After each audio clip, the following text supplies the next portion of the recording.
Hi, this is Alex from phpacademy.org, and this is a video tutorial for the new Boston. Now, in this video we're going to be talking about SQL injection. But first of all, we're going to be talking about what it is, and we're going to be creating a small program that's going to check a username and password. So we're going to be creating a program that's going to select a row from the database where a username and a password both match, therefore logging a user in successfully. So if you haven't already looked at the user system tutorials, go back and have a look at how we log users in. Otherwise, if you don't really want to do that, you can follow through anyway and have a look at what I'm doing here.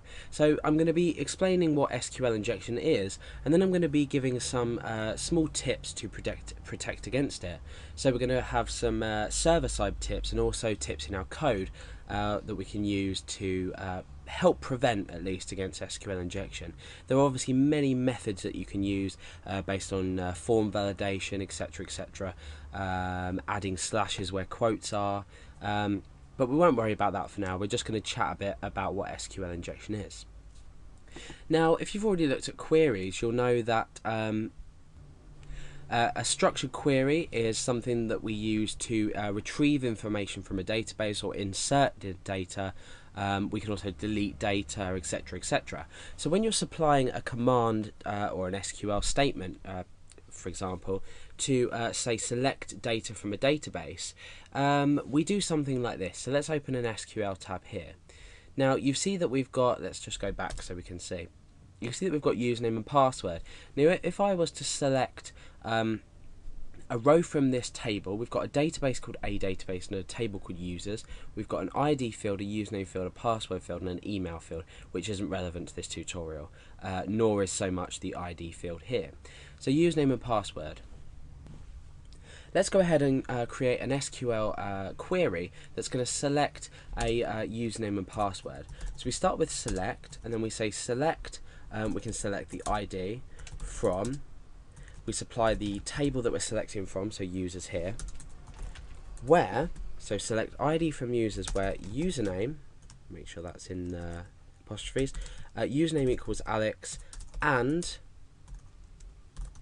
password equals pass123, for example. So I'm going to copy that into my clipboard so I can use it later on. When I click go, you can see that we've returned one row. We've returned the ID of the row where the username and password both match. Now, for example, if I was to copy and paste this back in here, but change the password slightly, so blah, for example, as the password, you'll notice that we won't return any rows. Okay, so MySQL returned an empty result set. Now in PHP we handle this using the MySQL numRow function, and what we do is we say if our query, so based on the user's input of the username and the user's input of the password, if the MySQL query or the result or the numRows that are returned, the number of rows that are returned, are equal to 1 or greater than or equal to 1, we know that we've successfully logged the user in because they've supplied information which makes this query work. So like I said, if you don't understand at this point, it's a good idea to go back and check on the username and the login and register tutorials where we set sessions for our users. We perform this kind of validation. But what we do need to do is protect against SQL injection.